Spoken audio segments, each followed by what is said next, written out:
Welcome to the Holistic Health Bites podcast. I'm your host, Andrea Nicholson, crime scene investigator turned functional health investigator. This podcast is here to share bite-sized episodes and unique interviews on a wide variety of health topics to empower, enlighten, and educate you to live your best, most vibrant life.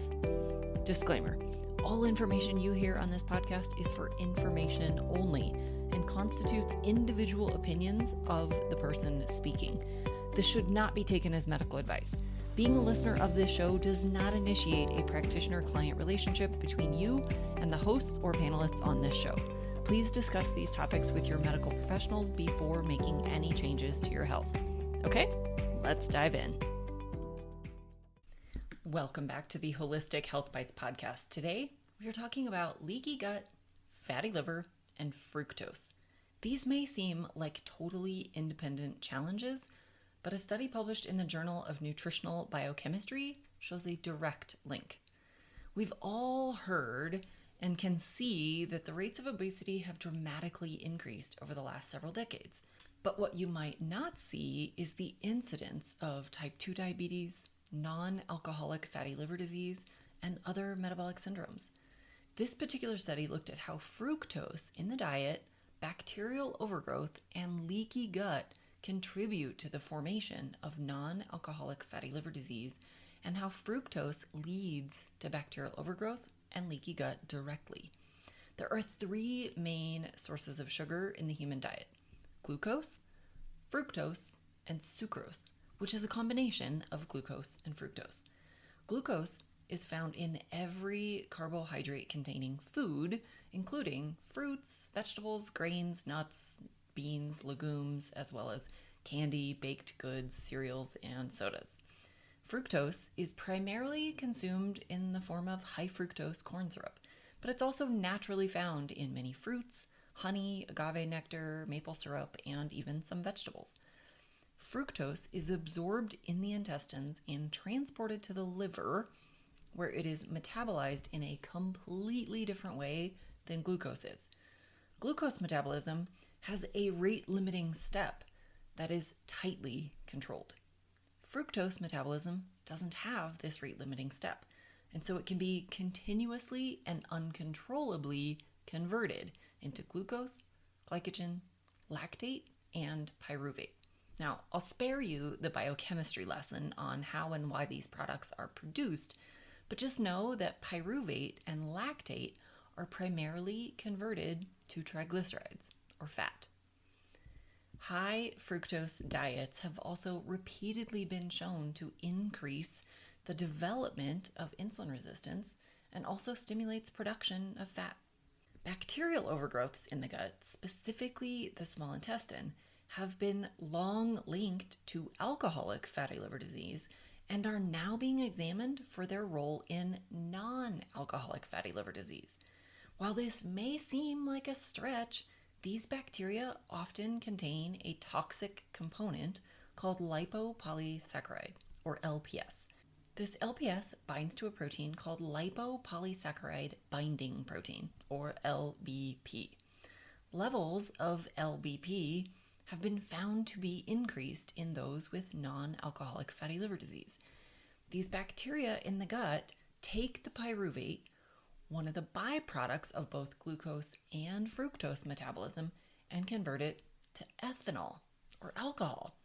So even in the absence of alcohol intake, the production of alcohol by overgrowing bacteria in the small intestine could be contributing to fatty liver development.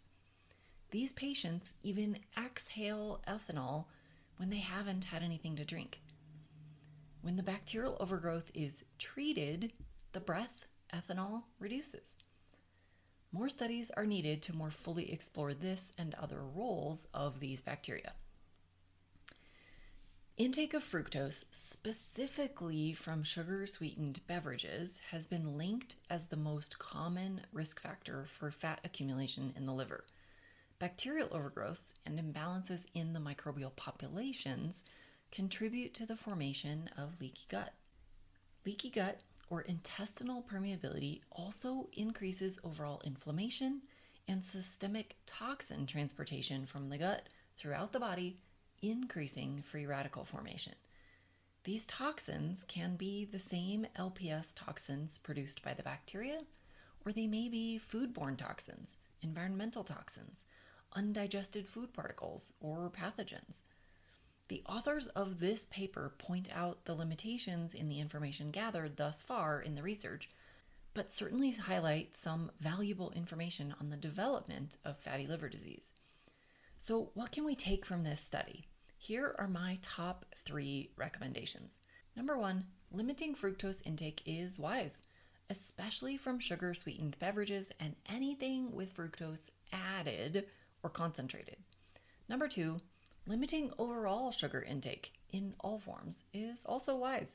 This doesn't mean everyone needs to go low carb or keto and actively avoid all carbs, but as a society, we eat far too many carbs, especially refined carbs and processed foods. If you have type 2 diabetes, fatty liver, stubborn weight, or any digestive symptoms, addressing adequate nutrition and correcting underlying infections and inflammation is paramount to healing. And number 3, the gut is the source of many diseases. Even if you don't have overt digestive symptoms, I suggest everyone undergo a digestive wellness investigation. Many people have hidden digestive dysfunctions and infections that can contribute to many conditions like autoimmune diseases, food sensitivities, hormone imbalances, added weight, unexplained weight loss, and organ-specific conditions. These are common conditions that I work with in my practice. We start with a thorough investigation, solve whatever is found, and then create lasting routines to maintain ideal results. Schedule a free call with me to discuss your unique situation. Thanks for being a faithful listener to the podcast. I'd love it if you left me a 5-star review on this podcast so that others can more easily find this valuable information. Did you know I also work one-on-one with clients? I approach solving health challenges like I approached solving crimes, by conducting a thorough investigation into your case. Sadly, hundreds of millions of people in the US have insulin resistance, prediabetes, and diabetes, and the vast majority have no idea. I'm here to fix that. If you struggle with low energy, stubborn weight, hypertension, sleep disturbances, or any other undesired symptoms, let's talk. All you have to do is schedule a free call. The link will be in the show notes. And no, you do not need to live near me.